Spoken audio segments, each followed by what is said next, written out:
Forum कौन सा है आपका? इलेक्शन कमीशन के आगे तो आप दरवाजा खटखटाएं तो भी आपको पता है कि वहां से क्या मिलेगा। फिर किधर जाएंगे? मैं इंटरेस्टिंग बात बताऊं आपको। हाँ जी, आपके लिए ब्रेकिंग न्यूज है। अच्छा दे वो आपको बताऊं। अच्छा हुआ ये जो कल 35 लोगों की जो डी नोटिफिकेशन हुआ है, इलेक्शन कमीशन की वेबसाइट पे पहले नोटिफाई हुआ है, बाद में जो नेशनल असेंबली ने की है।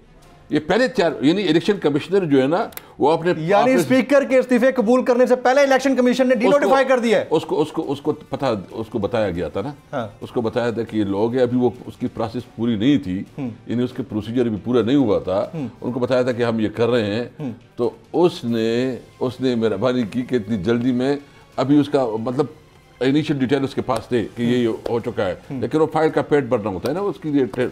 तो जब ये हो रहा था अभी तक उसके पास ऑफिशियल नोटिफिकेशन नहीं पहुंची थी कि वेबसाइट पे उसको जितनी जल्दी की वेबसाइट पे चला। मुझे बताओ इस इलेक्शन कमीशन से आप क्या तवक्को रखते हैं? नहीं, मैं यहाँ इम्पैक्ट जनरेट कर देता हूँ। वो तमाम लोग जो टेलीविजन देख रहे हैं, असद कैसर साहब ब्रेकिंग न्यूज यहाँ पर दे रहे हैं हमारे शो के ऊपर, वो ये है कि स्पीकर साहब ने अभी इस्तीफे मंजूर किए नहीं थे, उससे पहले इलेक्शन कमीशन ने डी नोटिफिकेशन की तमाम तर जो फहरिस्त है उसको वेबसाइट के ऊपर जारी कर दिया।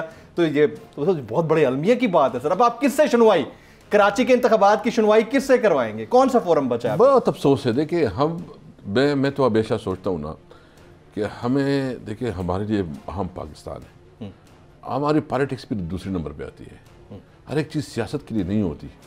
पावर जो है ना, ये हम रहे हैं, मैं तो 8 साल रहूँ ना हुकूमत में, 5 साल उधर जो है ना स्पीकर रहा, कोई 3 साल इधर रहा, मतलब उतने इतने बड़े नहीं होते।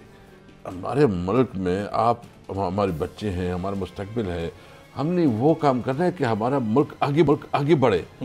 अपनी सियासत कुर्बान भी हो लेकिन मुल्क के लिए कुर्बानी करे, लेकिन मुल्क के ऊपर आँच ना आए। हम हर वो काम करना चाहते हैं कि हम मुल्क भी बाढ़ में जाए, जो भी कुछ हो, लेकिन उसको इक़्तिदार मिले। ये इक़्तिदार आधी सी चीज़ होती है। ये इक़्तिदार में इज़्ज़त नहीं है। इज़्ज़त जो है ना आपके अपने किरदार में है, अपनी कंट्रीब्यूशन में है कि आपने क्या कंट्रीब्यूट किया है। तो मैं इसलिए समझता हूँ कि ये जो कुछ हो रहा है ये पाकिस्तान के साथ अच्छा नहीं हो रहा।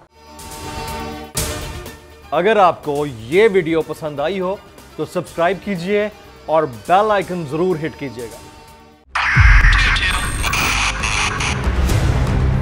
2022 बहुत सारे तोहफे भी देखे गया पाकिस्तान की आवाम को। पाकिस्तान की आवाम को एक तोहफा ये दिया कि आवाम को पता चल गया कि पाकिस्तान का मीडिया क्या है। साल 2022 में सबसे ज्यादा देखे जाने वाला चैनल बोल न्यूज रहा नंबर 1। हमने बहुत सारे शोज और ट्रांसमिशंस की, पूरा साल मुसलसल जदोजहद में निकल गया कि ये वोट ऑफ कॉन्फिडेंस के पीछे कौन लोग थे।